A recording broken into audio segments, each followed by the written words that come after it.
Com terras férteis, fartura de água doce e clima tropical, o Brasil tem papel fundamental na produção de alimentos.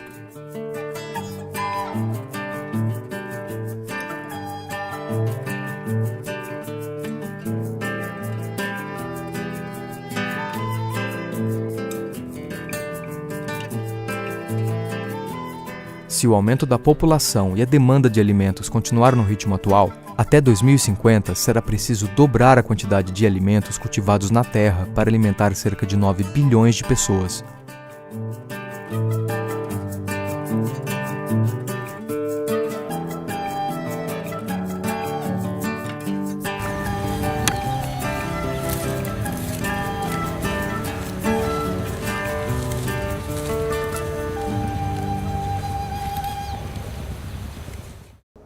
O Brasil é visto pelo mundo como um dos países com maior potencial de fornecer segurança alimentar.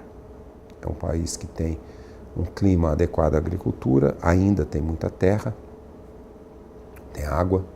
O Brasil hoje já é o segundo maior produtor de alimentos do mundo. Supõe-se que nos próximos entre 10 e 20 anos se tornará o primeiro. Já é o principal exportador de muitos produtos agrícolas. E muito se espera do Brasil nesse quesito. Não é só segurança alimentar para os brasileiros, é segurança alimentar para o mundo. Existe uma demanda de alimentos em escala global que deve ser respondida e será respondida por poucos países. São poucos países que têm a extensão geográfica para poder responder a essa demanda de alimentos mundial. Essa população já existe e está evoluindo, portanto, não é uma opção que se tem de alimentar ou não alimentar. A questão é o modelo que vai ser utilizado para alimentar. A agricultura no Brasil é uma agricultura, especialmente a agricultura de commodities, é uma agricultura feita em padrões bastante altos, né? Não é a agricultura que alimenta o Brasil, né? A agricultura que alimenta o Brasil é uma agricultura no geral, não é agricultura de commodities, né? 70% do que nós comemos hoje vem da agricultura familiar. É um setor que nós não podemos menosprezar absolutamente para a segurança alimentar do brasileiro. Enquanto que a agricultura mais industrial exporta bastante coisa, exporta soja, exporta carne, exporta milho, mas o que nós comemos, que é o arroz, é o feijão, muitos desses produtos vêm da agricultura familiar. Os recursos naturais do país, porém, já dão sinais de que há limites para a exploração. E o setor agropecuário tem causado grandes impactos ambientais nos ecossistemas, além de gerarem emissões de gases de efeito estufa. Ao mesmo tempo, a agricultura é um dos setores mais prejudicados pelos efeitos das mudanças climáticas. Porque o clima está mudando e vai mudar mais ainda, e os extremos climáticos, por exemplo, chuvas excessivas, períodos de chuvas, inundações e períodos de estiagens e secas profundas, eles vão se tornar mais frequentes. Eles já estão se tornando mais frequentes em muitas partes do mundo. No nosso caso aqui, esse ano nós estamos produzindo menos da metade da mesma época do ano passado. Quer dizer, um ano atrás a gente estava produzindo o dobro do que está produzindo hoje em virtude da seca, porque nós trabalhamos com horticultura aqui que é muito dependente da irrigação, né? Muito dependente da água. Então, a horticultura, de uma forma geral, sofreu bastante com essa seca aí. E todos os modelos apontam para crescimento de temperatura, redução de produtividade, redução de produção, todos apontam para isso. Só que nós já ultrapassamos um pouco essa fase de está subindo, vão perder produção 20%, 50%, 80% em alguns casos. Nós já estamos na fase de adaptação. O que fazer para evitar que isso aconteça?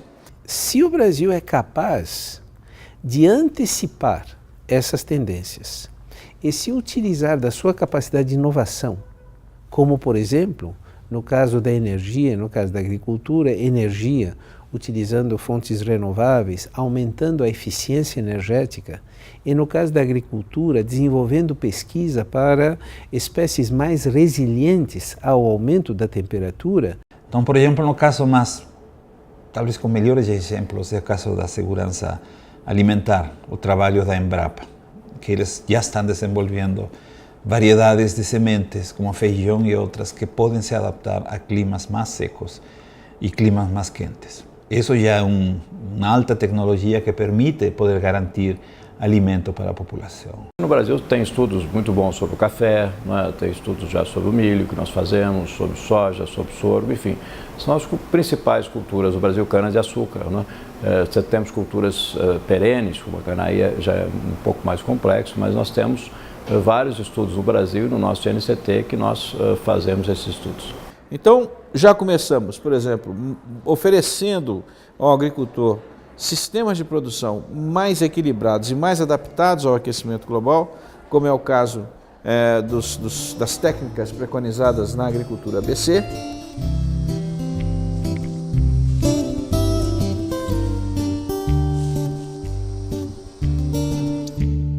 O Plano ABC visa isso, né? Nós sabemos que nas práticas agrícolas nós podemos ter emissões de CO2 de diversas fontes, né? Desde a mecanização agrícola até mesmo do tipo de plantio que se faz, da cultura que se usa, da irrigação. Então esse Plano ABC visa você ter um aumento de produtividade, mas observando as emissões de carbono nas diversas fases da agricultura, desde o preparo do solo até a colheita, no sentido de minimizá-lo. Para saciar a demanda da população crescente do mundo sem avançar suas fronteiras agrícolas, o desafio do país é encontrar um modelo de produção de alimentos mais intensivo, capaz de racionalizar o uso dos recursos naturais, frear o desmatamento e minimizar os efeitos das mudanças climáticas. O desafio é como não desapontar o mundo, como ser um provedor de segurança alimentar para o mundo, sem fragilizar ainda mais os nossos ecossistemas, o nosso solo, mantendo a fertilidade do solo, mantendo os recursos hídricos, mantendo a qualidade da água, mantendo a qualidade do ar, não aumentando as emissões. A emissão de metano pelos ruminantes, principalmente pecuária, é o grande item da emissão brasileira do setor agrícola. Emissões diretas da agricultura, emissões porteira adentro.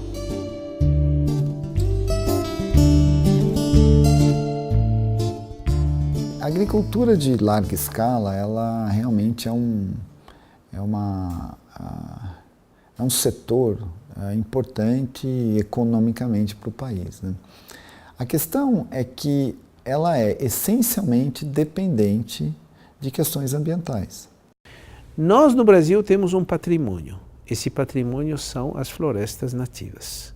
É preciso proteger essas florestas nativas porque elas são determinantes do futuro.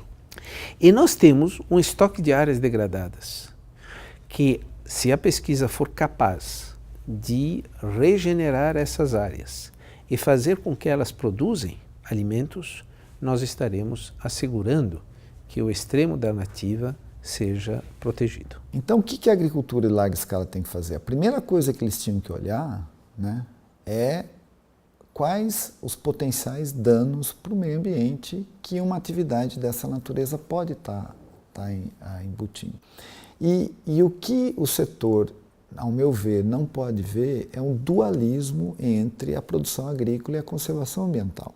Isso tem que ser algo que seja olhado de uma forma complementar.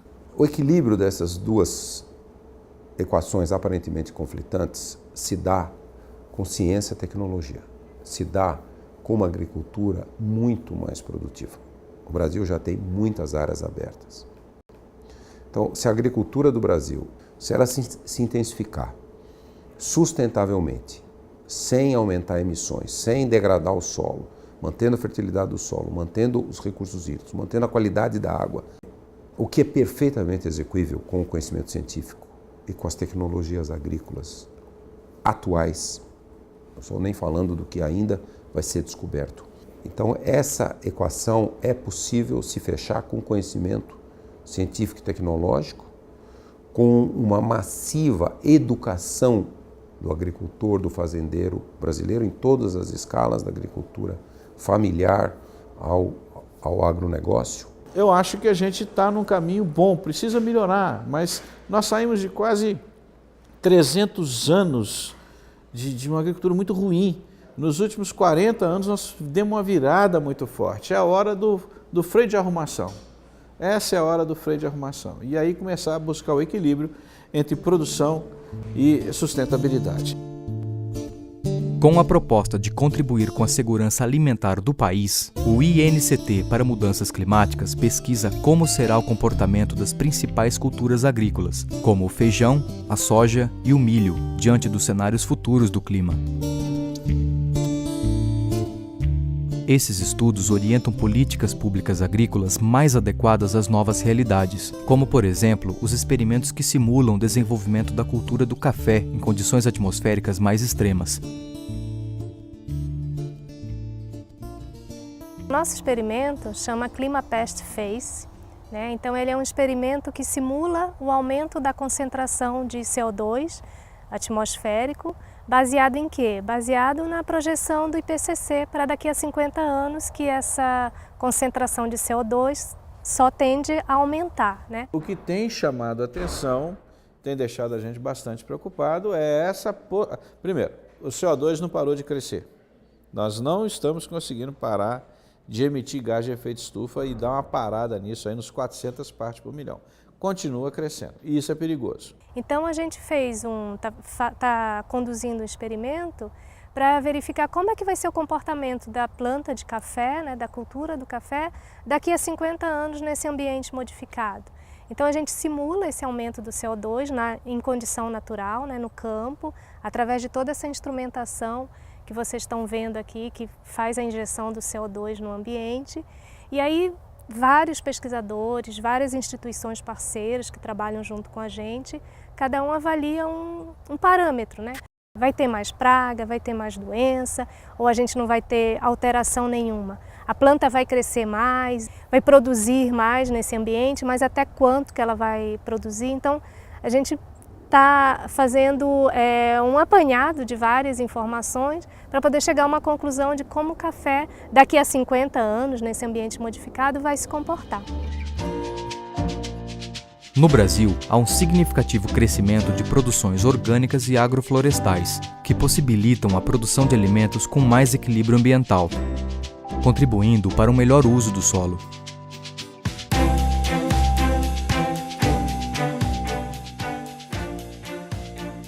Podemos também citar que nós estamos tendo um crescimento muito alto da agricultura agroecológica. Esse é um crescimento bem interessante, é um mercado, um nicho de mercado que era meio que esquecido no Brasil, agricultura orgânica, agricultura agroecológica. Hoje ele está crescendo mais ou menos a 500 milhões de reais por ano. Então, é pequeno perto dos bilhões que o agronegócio hoje movimenta, tanto do pequeno agricultor como do grande agricultor. Mas é uma coisa que está crescendo e crescendo muito rápido.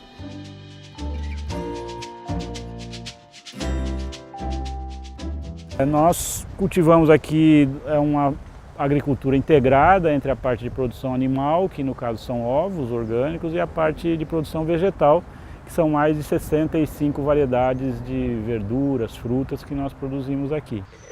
A nossa proposta é fazer uma vida e uma produção em harmonia com a natureza, né? Nossas ações sejam harmônicas com a natureza. É um modelo de agricultura que a gente pode dizer que quanto mais a gente cultiva, mais o solo fica rico, né?